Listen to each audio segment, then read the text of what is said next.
T-minus 17 seconds and counting. 15, 12, 11, 10, 9, 8, 7, 6. Go for main engine start. Main engine start. 2, 1.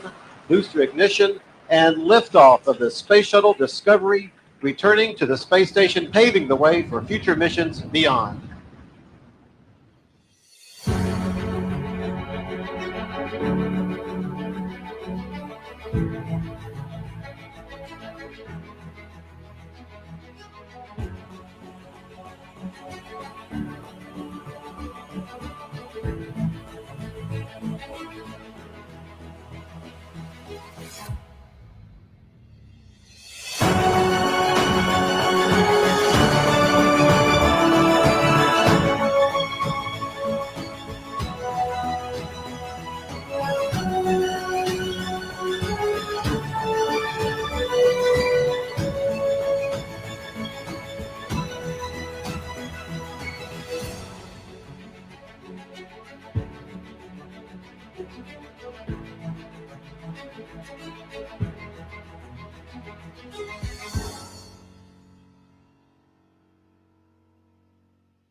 Hi, everyone.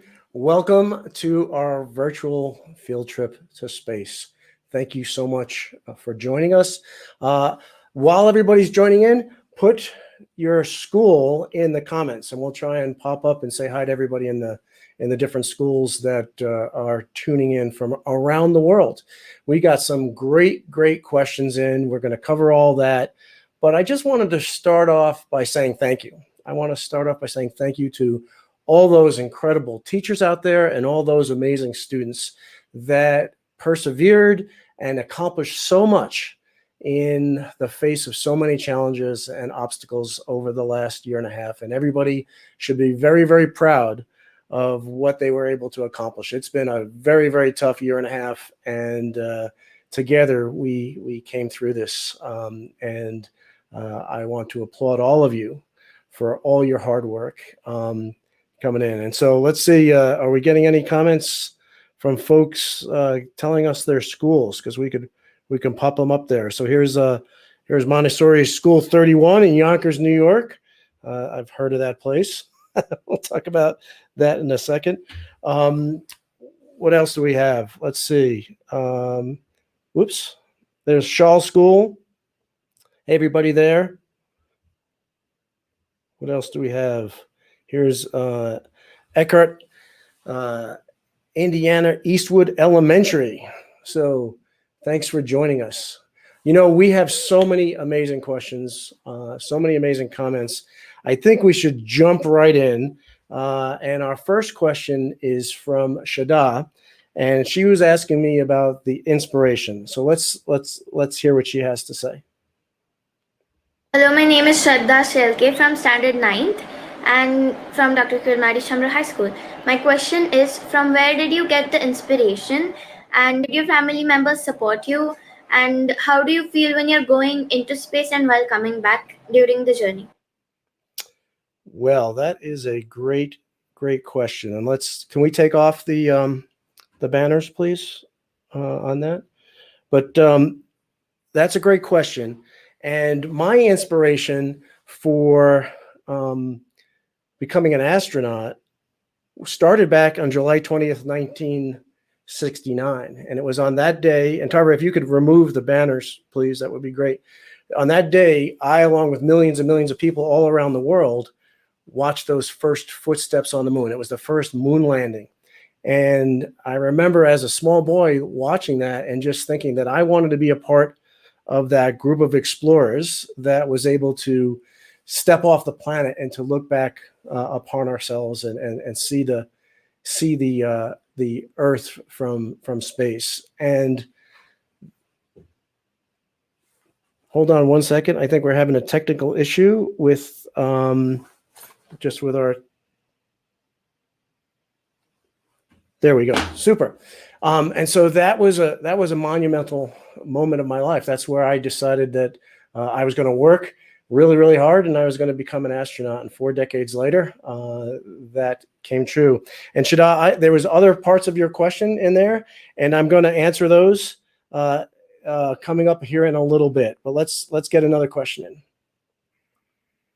Hi, my name is Joey, and I go to NBLA in Mulvey, Washington. My question is, what is the takeoff experience like? All right, Joey, what is the takeoff experience like? And we have another question like that. My name is Dylan from Montessori School 31, Yonkers, New York. And my question is, what was the ride in the rocket ship like? Yeah, so the ride in the rocket ship was unbelievable. So let's take a look at that. Here's a picture of me on the day of launch, putting on our spacesuits and getting into this thing that we called the Astro Van, which would take us out to the launch pad. We rode an elevator up to the top of the launch pad, and then one by one, we each took turns climbing through the hatch and into our place on Space Shuttle. And this particular time, it was Space Shuttle Discovery that we were going to launch into space. And once we're all in there, we're all strapped in, all the technicians, they close the hatch, and then everybody gets 3 or 4 miles away. So in this picture right up there, it's the only people that are within 3 or 4 miles of that spacecraft right now are the 7 of us inside the spacecraft. And hopefully with any luck, you'll be able to hear what we're saying to each other as we launch. Because I had this countdown timer right in front of me on Discovery's control panel. And as it counted down below 10 seconds, I got ready for the engines to light. Main engine start. 6 seconds, main engine start. 3 coming up. 3, 2, 300, hang on. booster ignition. 102, 102, Discovery. auto. Mate Kudasai. I see 3 at 104. I see a command and a roll. Houston, Discovery, roll program. I have LB Lynch. Roger roll, Discovery. Houston now controlling the flight of Discovery, a man-made presence. Oh, what a view up the side. All right, the digitals. So we went from going 0 miles per hour on the launch pad to going 17,500 miles an hour in 8.5 minutes. So that's a lot of acceleration, and it feels like an elephant is sitting on your chest as we're going faster and faster and faster. And we go from that feeling of an elephant sitting on our chest to being weightless instantly when the main engines kick off. And this is a view of the space shuttle separating from the tank, and then we're in space. And I realized that my childhood dream of going to space had finally come true. And so let's go to another question.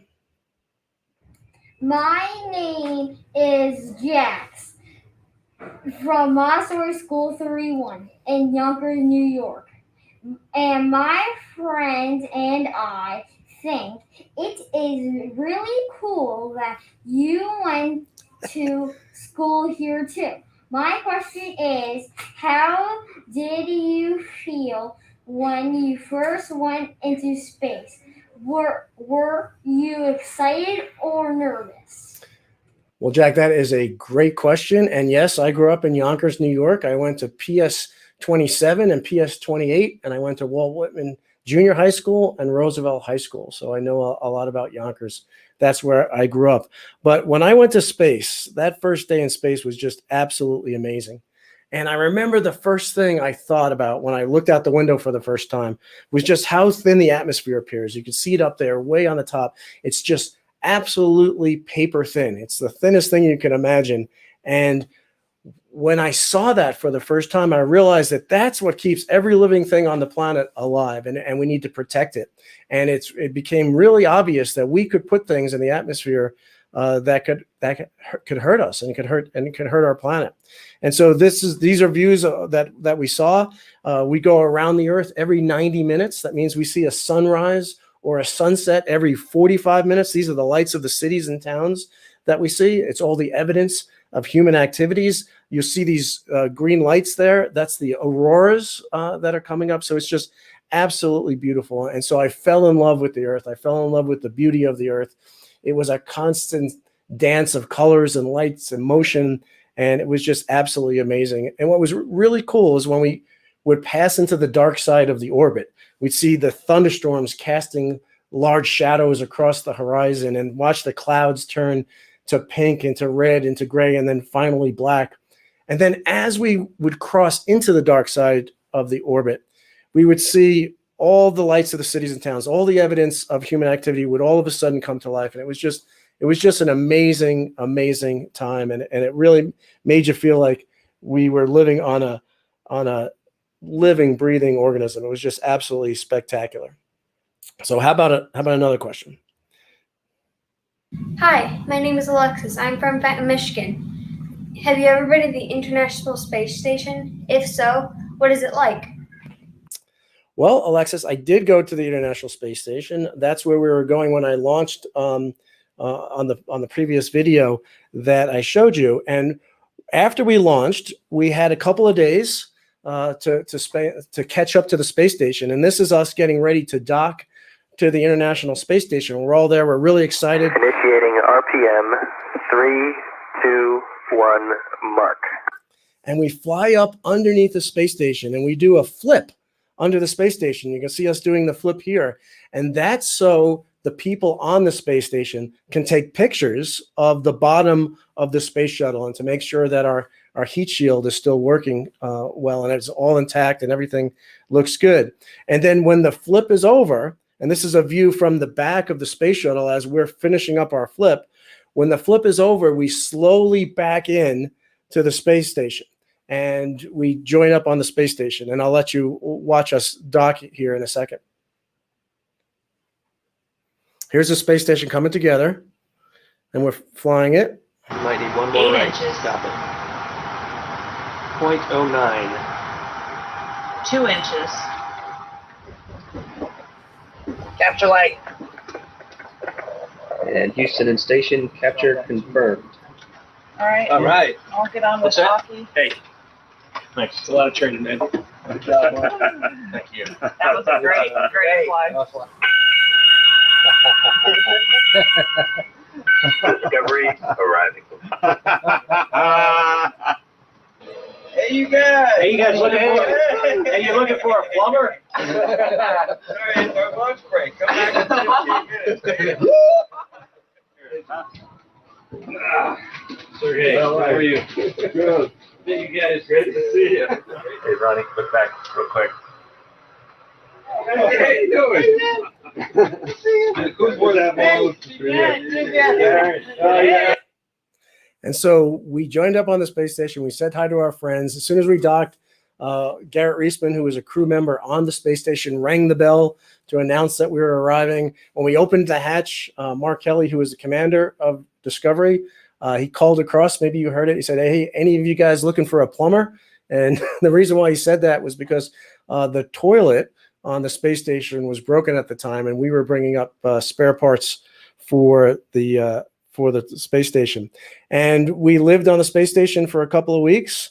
And this is the view that we would have out the window of the space station. We did a lot of things while we were there. We did press conferences where we talked to folks on the ground. And when you getting around on the space station, we just fly. And this is us flying through the space station, which is a bunch of laboratories, scientific laboratories all around. And it's really fun to get from one place to another on board the space station. Having meals are also fun. Here's us having a meal. We even had some toys with us in space to play with. But then when our mission was over, it was time to say goodbye. And we had to say goodbye to our friends and went back inside the space shuttle. And our friends that were left on the space station closed the hatch. And then we headed home. And so we have another question coming up. And Tarver, if you could help me, if there's questions coming in that we want to pop up on the screen, and we can cover those too. So here's another question. So my name is Varat Somnath Burade from 8th standard, and I'm from Dr. Kalmadi Shamara High School, Baner, India. And my question to you is that how does it feel to wear a astronaut suit, space suit? Is it heavy or cramped? Comfortable? Well, Witasuna, that's a great question. And this is us getting into those those spacesuits, and they are heavy, and they are All right, boys, they time can to be rock and uncomfortable. roll.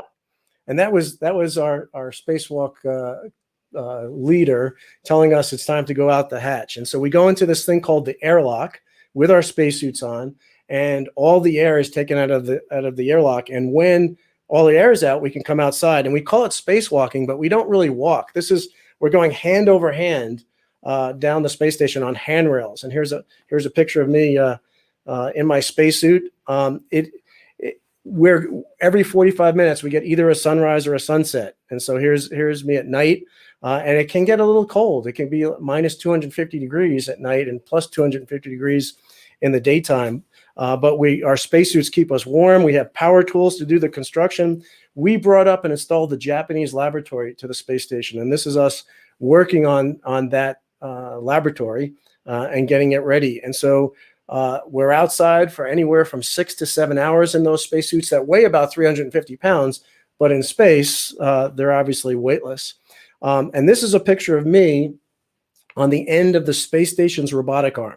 So imagine a robot, but all the robot is an arm, and it's about 100 feet long. So it's this giant arm, and my feet are clamped to the end of it. And I'm holding this big box, which is actually a pump, and it's taking me from one side of the space station to another side of the space station to replace that pump. And so my feet are clamped to the robotic arm. And this is a view from my helmet camera that looks out over the space station, and you could see the Earth in the background. And so we have to do a lot of work while we're outside. And our spacesuits have to keep us alive. So really what a spacesuit is a self-contained spaceship. It has all our life support systems. It has everything that we need to live to keep us warm. But then when our work is over, it's time to come back inside, and we go back inside the airlock. We close the hatch behind us. We fill it back with air, and once the air pressure on the inside of the airlock is the same on the outside, we can open up the hatch and we can come back into the space station, take off our spacesuits, and say hi to all our friends out there. So that was a great question. Thank you for that. So here's another question. Hi, my name is Anna. MBA 5th grade from Monroe, Washington. My question for you: has there ever been, or think there's going to be, a collaboration with the astronauts and the cosmonauts? That is a great question, Anna. Yes, there have been collaborations between astronauts and cosmonauts, and they continue today. Really, the first collaboration was on a mission called Apollo-Soyuz, where an Apollo spacecraft joined up with a Russian Soyuz spacecraft, and the crews shook hands in space, and it was a very historic moment.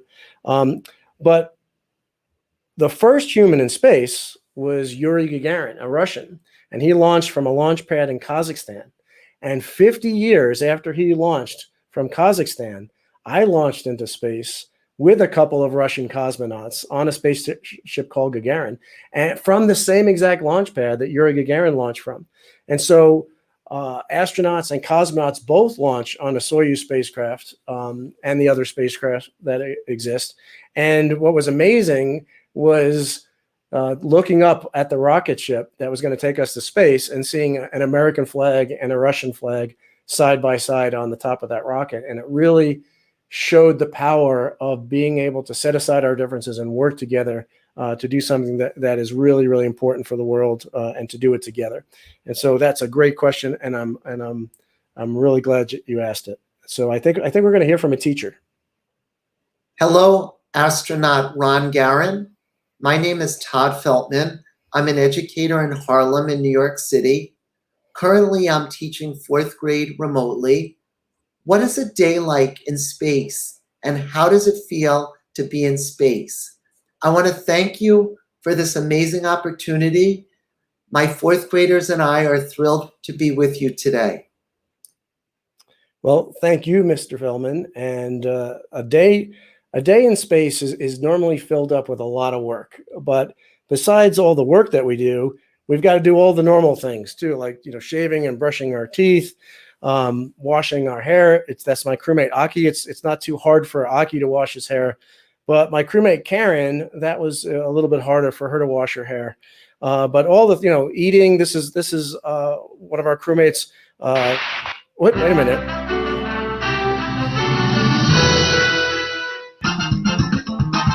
We could also have fun in space too. We call that Aki Haki. Aki is a pretty strong guy. This is my spacewalk partner, Mike Fossum, having some fun. Ken Ham having some fun. And you're going to see a game that we played where we try and catch M&Ms. And the object of the game is to see who could catch the most M&Ms. But the one rule is that you can't use your hands. So let's see when we do that if we can see who cheated. You're playing some rugby.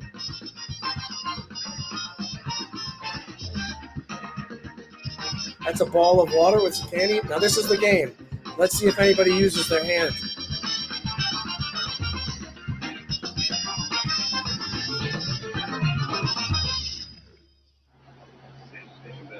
Tell me if I'm going to hit my head. You're going to hit your head. Hit my arm. Yeah, you might hit your head. No commanders were harmed in the making of this video. Right, that was Mark Kelly, and he was spinning around, and as you heard, he said, "Tell me if I'm going to hit my head," and it looked right when he said that like he was going to hit his head, but luckily he didn't hit his head. So we have fun in space.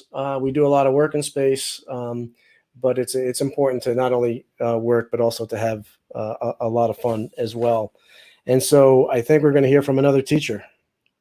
Hello, I'm Mrs. Youngquist from Horace Curitan Elementary in San Jose, California. And my fourth grader's question for you is, when you were up in space, how do you have electricity when you were up there? Well, Mrs. Youngquist, thank you for that question. That's a great question. And the answer is we have these gigantic solar panels. And to be able to show you those solar panels, I want to show you when we undocked from the space station. When we undocked, we, hold on a second. Physical set. Houston and station from Discovery, physical separation. You guys ready for a little theme music? Yeah. So when we undocked from the space station, we got this beautiful view of the space station, and those big orange panels are the solar panels, and that's what generates the electricity for the entire space station.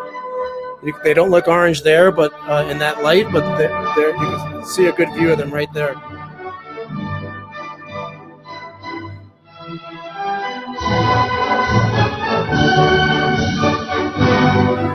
That's a good view of the solar panels there.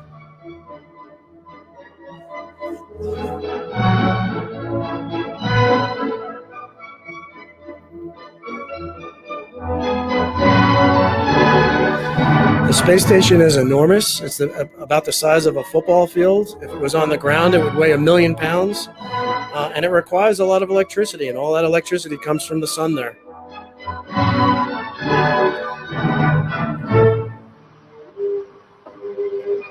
This is great music. Nice choice. Thanks. Okay, I think we're going to get a question from Germany. We're the Coleman family, and we're a homeschooling family living in Germany as part of the Kaiserslautern military community. Our question is, how do you stay connected with your family while in space? Well, Coleman family, that's a great question. And I also want to thank you for all your sacrifices that you do. Because, people think, some people think that the military, the sacrifices that the military make are all from the military person. They don't understand all the sacrifices that the military family also needs to make. And I was stationed in Germany too a long time ago. So thank you for your question and for all that you're doing. And so, yeah, we have the ability to talk. We have a phone on board the space station, and we have the ability to call pretty much anytime we want to talk to our family. And then once a week, we have video calls, just like we're having right now, so we could have a conversation. And it's really important to stay connected. I think we wanted to take a break from the video questions and see if there's any other questions that have popped up. Here's one. Marshall is curious about the landing experience and re-entering the Earth's atmosphere. So I'm going to hold that question because I'm going to talk about that actually towards the end of this. So hold on to that question. Are there any other questions out there? That's a great question, but we want I want to address that with some videos that we have coming up. What is it like? And this is from Constance Ryan. What is it like daily in the spaceship? And so it's a lot of work on the space station. The space station is an orbiting laboratory. There's a Japanese laboratory that, like I said, we brought up and installed. There's the US lab. There's a European lab. There's Russian laboratory facilities. And so 24 hours a day, 7 days a week, 365 days a year, scientific experimentation is being conducted on board the International Space Station. And these are experiments that simply can't be done anywhere on Earth. It's a very, very unique environment in space. And so that's primarily what we're doing. And all of these experiments are designed not only to help us explore the rest of the solar system, but also to improve life on Earth. And there's experiments on the human body, on a better understanding of the human body, how it functions, new medicines, new materials, new ways to produce energy. A lot of our experiments have to do with the Earth, looking back on the Earth, figuring out things like how can we grow more efficient crops and all kinds of things like that. So that's the primary job of being on the International Space Station is making sure all those scientific experiments are going well, but also maintaining the space station and making sure it's in top shape. All right, so we're going to go back to the video questions. My name is London Stearns from Ridgecrest Elementary in Lago, Florida. And my question is, how do you keep track of the time and what day it is in space? London, that's a great question because, like I said, we're going around the Earth every 90 minutes. So we're traveling at 5 miles a second. So we're going really, really fast. So like I said, every 45 minutes, we have either a sunrise or a sunset. So for centuries, people kept track of the time by looking at the sun. We obviously can't do that in space. It's really simple. The answer is we just keep a clock, and our clocks are actually set on Greenwich Mean Time. And so we wake up around 6 a.m. Greenwich Mean Time, and we go to bed about 10 p.m. Greenwich Mean Time. And just like you have a calendar on your computer here at home, we have calendars on our computers up there, and we keep track of the days that way. So great question there. And so I'm going to run through a series of questions real quick. My name is Alex from Eastwood in Elkhart, Indiana. And my question is, have you been to the moon or Mars? So, Alex, I have not been to the moon or Mars, but people have been to the moon. About 50 years ago almost 50 years ago was the last person to go to the moon. And there's a related question to that from Jocelyn hold on, let me call that one up. My name is Jocelyn from Eastwood in Elkhart, Indiana, and my question is, how long does it take for an astronaut to get to the moon? So Jocelyn said, how long does it take to get to the moon? And it's about 2.5 days.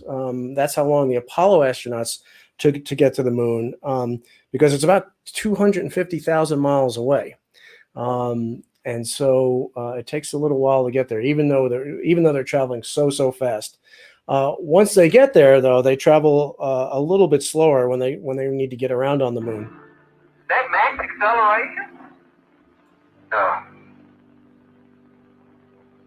Man, you are really bouncing. Is he on the ground at all? That's 10 kilometers. So that was a moon rover that was brought up during the Apollo days. And like I said, we haven't been back in 50 years, but hopefully we're going to go back to the moon soon in the next 4 or 5 years. And so that's going to be great. And then hopefully we'll go on to Mars. And I know there's some questions coming up about Mars as well. Maybe we'll take another break and see if any other questions came in that we want to address. So do we have anything else coming in? Let's see. How do you sleep in space? That is a great question because I didn't figure out it took me about a month to figure out how to sleep in space. And that was unfortunate because my first mission was only 2 weeks long. And so I never really figured out how to sleep on my first mission. The problem was in space, where my head would naturally go to when I relaxed was an uncomfortable position. And so in space, we've got all these silly rules here on Earth, like you can't sleep on the wall or the ceiling, and those rules don't exist in space. You could sleep anywhere you want because you're just floating. And so we all have what we call crew quarters, which are just kind of like closets that we call our own. We have our stuff in there. We have a sleeping bag. And so we just float into our crew quarters when it's time to go to bed. We float into our sleeping bag, and our sleeping bag is floating inside our crew quarters, and we're floating inside our sleeping bag. And it's really, once you get used to sleeping, it's really a wonderful way to sleep, because on Earth, gravity is pushing us down into our bed. It's pushing our head down into our pillow. And that's great for a while, but then you start to get uncomfortable and you have to shift and toss and turn. But in space, we don't have pressure points. There's nothing pushing us down. So it's a really great way to sleep once you get used to it. Again, the tricky part is getting used to it. And so let's find a video question. Hi, Ron Garan, the space hero. Myself, Sai Shirde, and I'm from Dr. Kalmari Shamrao High School, Baner, Pune. The space shuttle that you travel in, that you are there. So if it gets out of control due to some reason, so what kind of a security alert do you get? Or is there some alarm-like thing that buzzes so that you get it that something's wrong with the shuttle from outside? Thank you. Well, thank you, Saeed. That's a great question. And yes, pretty much everything that can possibly be monitored on the space shuttle or the space station is monitored. And if it exceeds certain levels, whatever it's measuring, we will get alarms. And there's different types of alarms. There's alarms that we know that are really, really bad, and we have to act really quickly. And everybody, no matter what they're doing, stops what they're doing and tries to figure it out. There's other alarms that aren't so threatening that we can take our time. And so, yes, we have all kinds of computers that are monitoring all the systems, because there's so many systems, there's so many things going on the spaceship and in the space station that we couldn't possibly ourselves keep track of all of it. So we have a lot of computers that help with that. And here's another question. My name is Malia Field from Eastwood in Elkhart, Indiana, and my question is, was your training hard? Well, Marion, my training was hard, and I actually became an astronaut in the year 2000, and I didn't fly in space until 2008. And so I spent 8 years training to fly in space, and that's training in a classroom, learning about the different systems and equipment of the space shuttle and the space station. It's training in aircraft that simulate the space shuttle. So we practice landing these aircraft that will help us practice landing the shuttle. We have simulators, which are kind of like computer games that move. We're inside these boxes that move around, and inside is like a computer game that simulate what it's like to be in space. We practice for spacewalks in a giant pool. So we're practicing underwater. We put our spacesuit on, but instead of going into space with our spacesuit on, we go underwater and we practice all the things that we're going to do in a spacewalk. We have virtual reality training where it really gives us the view that we're going to see. And so it is very hard, but it's also very fun too. So when you make hard things fun, they become easier to do. And so I encourage you to do that as well. I think we might have another question from a teacher. My name is Molly Bales, and I'm here at Munger Elementary School in Indiana, and we were wondering, what does it take to become an astronaut? Well, Mrs. Bales, that's another amazing question. What does it take to become an astronaut? I think the big thing it takes is to do the very, very best you can in school, to learn as much as you possibly can, and to study hard, especially in subjects like math and science, because those are things that you need to learn to become an astronaut. I became an astronaut kind of the way that has historically been done. I joined the military. I became a fighter pilot, and then I became a test pilot. And I was selected to become an astronaut from that group of test pilots. But we have astronauts in almost every walk of life, almost every profession, or in every career field. We have astronauts that are veterinarians, chemists, scientists, engineers, teachers, doctors. And so what they all have in common, though, is they all did really, really well in their chosen profession. And the reason why they did it really well is because they chose something that they really, really love to do. And when you find a career, and I know a lot of you have a long time to think about what your career is, but when that time comes, if you find something that you truly love to do, you're naturally going to be really good at it. And I think that's one of the secrets to becoming an astronaut, is to do really good at whatever it is you choose to do. So I think we're going to take another break from the video questions and see if any other live questions came in through the chat. Here's one from Rebecca. What is the coolest thing that happened while you were in space? That is a tough question because there's so many cool things that happened. I got to do 4 spacewalks, so that was really, really cool. We had when I was on my space station mission, we had 2 shuttles come up and visit, and these were the last 2 shuttles in the history of the space shuttle program. So we had Space Shuttle Endeavour come up on its last flight, followed by Space Shuttle Atlantis on its last flight, and my spacewalking partner Mike Fossum and I got to do the last space shuttle based spacewalk of the shuttle era, and that was really cool. That was a lot of fun. But it's interesting. Some of the cool things I've done on NASA missions weren't all in space. And actually, my first NASA mission wasn't in space. My first NASA mission was on the bottom of the ocean.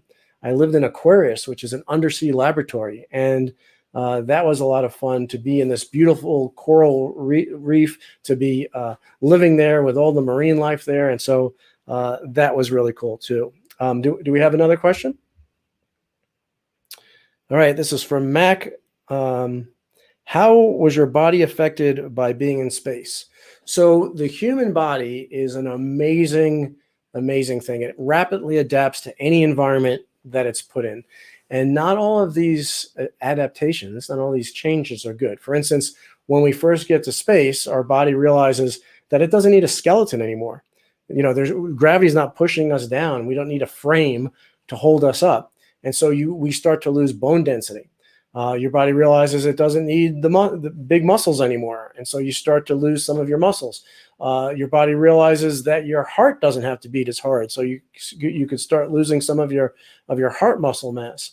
And so these are all things that we have to stop from happening. And how we do that is by nutrition, by eating the right food, but also exercise. Exercise, we found, is really, really important. And so we exercise for 2 hours every day while we're on the space station. An hour of aerobic exercise, and that's either running on a treadmill. And how we do that is we put a harness on and we bungee ourselves down to the treadmill, and we could adjust the tension to simulate any weight that we want to simulate. We also have stationary bikes that we use. And then we do 1 hour of weightlifting training, resistance training with a special machine for that. And we have found if we exercise 2 hours every day, if we eat the right food, then we are able to stop our bodies from losing bone density, and we are able to maintain our muscle mass. And so we're going to go back to a video question. And this one is from Anna. My name is Anna from Eastwood, Elkhart, Indiana, and my question is, what does it look like in space? What does it look like in space? It looks absolutely amazing. And let me show you a picture from space here. And this picture is called the blue marble. And this is our planet. This is our planet Earth. And seeing our planet from that vantage point is really amazing. And what makes you realize is that we are we are all in this together, that we are all riding through the universe on that's on this spaceship right here called Earth. We are all in space already right now, and we need to protect the life support systems of Spaceship Earth, and we need to realize that each and every one of us that lives here is a crewmate of Spaceship Earth, and as crewmates, we have a responsibility to take care of our spaceship, and we have a responsibility to take care of our fellow crewmates. And I think that's something we need to really realize. And this is another famous picture of our planet. This one is called Earthrise. And it was taken from lunar orbit, from the orbit around the moon on Christmas Eve, 1968. It was taken by the crew of Apollo 8. And this was the first time that humans saw the whole planet hanging in the blackness of space. And it really brought home the truth that we are one people traveling on one planet towards one shared future, that we are one human family, all riding through the universe together on this incredible, amazing spaceship that we call Earth. I think we have a question from Dylan. My name is Dylan. I'm from Cleveland Elementary in Livonia, Michigan. My question is, are you guys ever going to explore any new planets? Are we ever going to explore any new planets? Well, Dylan, that's the plan. So what I think the best course of action is to do just that, is to begin regular flights to the moon, to establish a permanent human settlement on the moon, and from there start to explore the other planets, starting with Mars. And I know there's some questions at Mars, but once we do that, and once we have that capability, then we could explore all around the solar system and really get to know our own backyard. I mean, our solar system is kind of our backyard, and there's a lot of things that we can do once we start exploring the planets. And here's a question. Good afternoon. My name is Kavya Rashankar and I'm from Pune City, from Dr. Kalmari Shamrao High School, Baner. And my question was, what are the different minerals found on different planets that we can use, and in what way, and in which form? Please do answer. Thank you. Well, thank you, Kavya. That is a really important question, because there's so many minerals or so many resources that are found outside of Earth that we could potentially use for our benefit. There's tremendous resources on the moon. I mean, there's something called helium-3 on the moon that can be used to produce clean power. There's precious metals on the moon, like platinum and things like that, which can be used again to do things like produce energy on the Earth. There's solar power that can be generated on the moon that can be beamed back for use on the Earth. There's tremendous resources in the asteroids, in the asteroid belt. And so there's many different, not only minerals, but all kinds of other resources that can be used to improve life on Earth, but also to use to explore the rest of the solar system. So thank you for that question. And so speaking of other planets, and particularly our closest nearest planet is Mars. My name is Luca. I'm from Cleveland Elementary School in Livonia, Michigan. My question is, when are you going to be sending the first humans to Mars? When are we going to send the first humans to Mars? That is a great question, Luca. And the answer keeps changing. So that's why it's a difficult question. If you would have asked me 30 years ago when we would send the first people to Mars, I would say I would have the same answer that I'm going to give you right now. And that's about 10 years from the time we decide to go. So if 30 years ago we decided to go to Mars, we'd be there 20 years ago. So here we are, 2021. I think if we decided to go tomorrow, it would be about 10 years for us to make that work. And when I say decide to go, what that means is that we've made a commitment as a nation or as an international partnership that we are going to dedicate the resources necessary. We're going to start the programs necessary, and we're going to start down that path. It would take about that long to do that. So I think we have time to open up for maybe one more series of questions from the chat. Have you ever seen an asteroid or meteor from space? I have, actually. And I was really, really lucky. During the Perseid meteor shower, I set up a camera to take pictures when we were on the dark side of the orbit. And I got really, really lucky. And I captured a photograph of a meteorite or a meteor, I should say, a meteor going through the Earth's atmosphere. And what's really cool about it, and you know, a lot of people call meteors shooting stars, but what they are is rocks from outer space burning up as they enter the atmosphere. But we see those below us. We see those when we're looking down at the Earth. We see a streak of light going by, and that's really an amazing sight from space. And like I said, I was really lucky to capture that picture. I don't have it handy, or I'd show it to you. Any other questions? That one was from Mallory. This is from Maureen from Montessori 31. Wants to know, what do you do if someone gets hurt, gets sick, or needs a doctor while in space? That's a great question. So astronauts get medical training, and so we learn how to do emergency care to stabilize somebody if they get really sick or really hurt. A lot of times we'll have, not always, but a lot of times we'll have a doctor on board, a medical doctor. That's their profession before they became an astronaut, and they kept current in that for that reason. But in severe cases, and I don't think this has ever happened, we could bring that person back. And so we would get it. There's on the space station, there's always rescue spacecraft. There's always spacecraft that in an emergency we can undock and return to Earth. And that's exactly what we would do. Okay, and so we've got some other video questions coming up, and these are really interesting. So here's one of them. Hello, my name is Pranav Basara Chaudhary from the school Kalmari Shamrao High School, and I study in 7th standard. I live in Pune city with my parents and my brother. My question is, galaxies are stationary, but scientists say that they rotate. Thank you. All right. I guess do galaxies rotate is the question. But it started out with that things are stationary, and actually nothing is stationary in space. Right now, on Earth, it feels like we're stationary, but we're not stationary.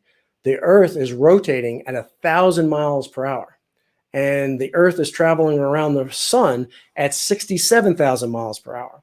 And the galaxies, scientists believe that because of the gravitational pull of the galaxies, they rotate around each other. So the galaxies are rotating around, and a rotation could take billions of years.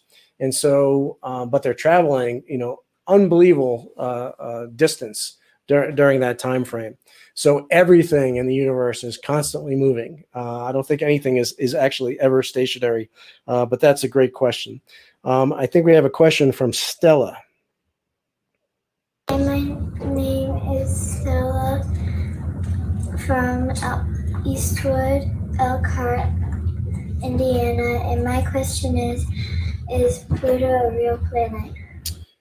Is Pluto a real planet? Now that's a question that's a lot of people debate because Pluto was considered a planet for many, many years, and then scientists decided to not call it a planet, but to call it a dwarf planet. So they have different criteria that they use to classify things, but it's just a name. I think it's okay if you want to consider Pluto a planet.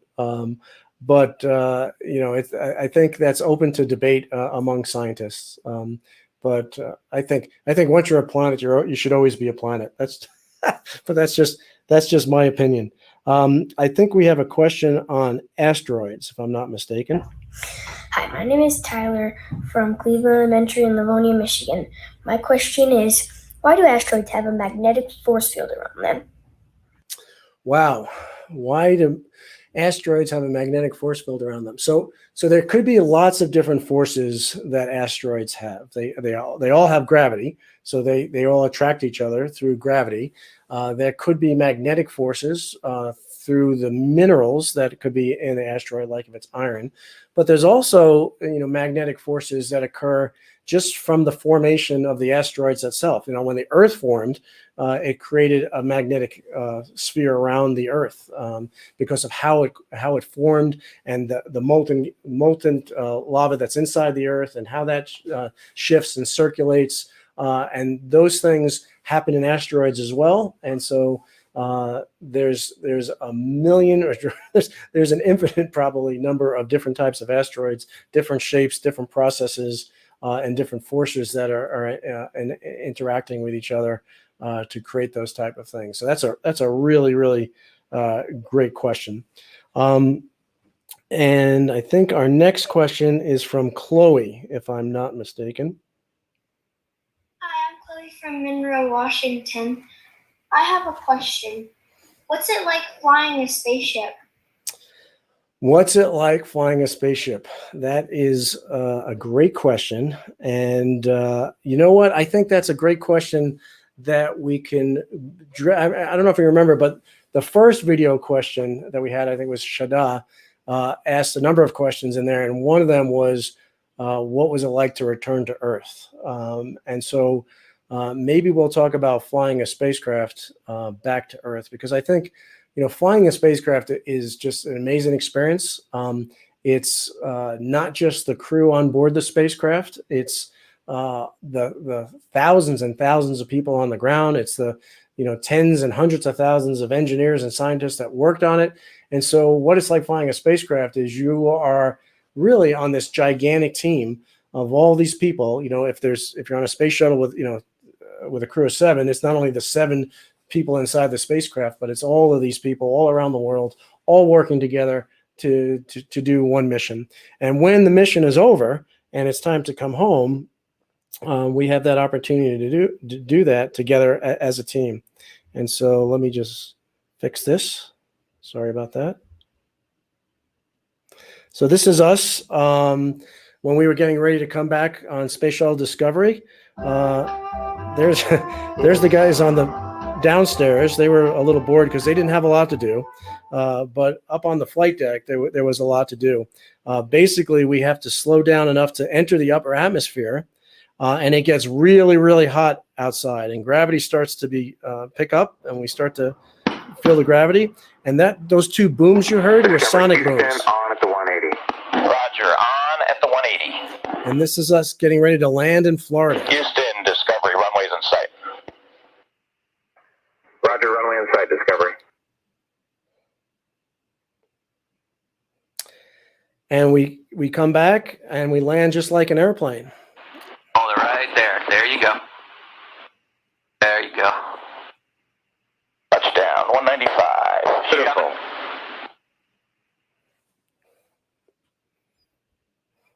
And we pop a little chute to help us slow down. Everybody's happy on what we call the mid deck downstairs. And then when we're all set on the runway, we get out and we spend some time with our spacecraft after it lands. And that was how we came back with the space shuttle. But I also want to show you how we came back on the Soyuz, because the Soyuz was a much different spacecraft. The space shuttle lands on a runway like an airplane, but the Soyuz is a capsule and it comes back. And in both cases, what we do right before it's time to come back is we're going around the Earth and we turn the spacecraft around to point the engines in the direction that we're traveling. And remember, we're traveling at 17,500 miles an hour. That's 5 miles a second. And we fire the engines in the direction that we're going, which means that it slows us down. And as we slow down, we drop closer to the Earth. And as we drop closer to the Earth, we start to run into the molecules of the upper atmosphere of the Earth. And that's what creates all that heat, 3,000 degrees. It's like a furnace right outside the spacecraft. And then that slows us down more and more because we're in the atmosphere now. And so let me show you the return to Earth in the Soyuz. So let me fix that. So this is us pointing our engines backwards. This is our fiery, violent ride through the atmosphere at 5 miles a second. The parachute opens up, and then eventually we smash into the ground. And that was a really interesting way to come back. And when we smashed into the ground, we bounced, we rolled, we flipped over, and now my window was pointed down at the ground. And out of my window, I saw a rock, a flower, and a blade of grass. And I remember thinking to myself, I'm home. And what was really interesting about that thought is I was home, but I was in Kazakhstan. And so to me at that moment, my home wasn't just Houston, Texas, where at the time my family was waiting for me to return. My home was Earth. And what I learned in that experience is that our definition of that word home has profound implications for how we solve problems, how we treat our planet, how we treat each other. And increasing that definition of home to encompass the entire planet doesn't come with a requirement that we forget where we came from, our nation, our culture, our religion, or any of those things. It just simply means seeing those things within the bigger picture that we are one human family. And from a nation's point of view, we're a family of nations that should all be operating together in a peaceful manner as members of the same family. And with that thought, I wanted to bring this to a close, and I wanted to kind of end up where we started off with a huge thank you to all the teachers out there, to all the students out there, for everything that you accomplished. And we have some big challenges and big problems on our planet. And we talked a little bit about that today. And in order for you to help to solve some of these problems, your number one job right now is to learn as much as you possibly can. Because the more you learn, not only the better off your future is going to be, but the more able you're going to be to help us solve some of these great problems that are in front of us. And so I want to encourage you to keep up the great work, keep doing what you're doing, keep studying hard. And if you do that, you could accomplish anything you set your mind on. And so with that, I wanted to bring this to a close. And my trusted assistant, Tarver, am I missing anything? Anything else we wanted to talk about? Or any last minute comments that we need to pop up? Okay. This has been a wonderful, wonderful program. We started out 12 weeks ago. Since then, we visited about 40 classrooms around the world. I think we had up to 400 classrooms or close to 400 classrooms tuning in today from all around the world. And so thank you so much for that. We are going to start something official on YouTube, an Orbital Perspective for Kids channel. So if you have the opportunity to subscribe on the channel that you're watching right now, we'll keep you all informed with what we're doing. And with that, I thank you all for being here, and keep up the great work and have a wonderful day. So thank you.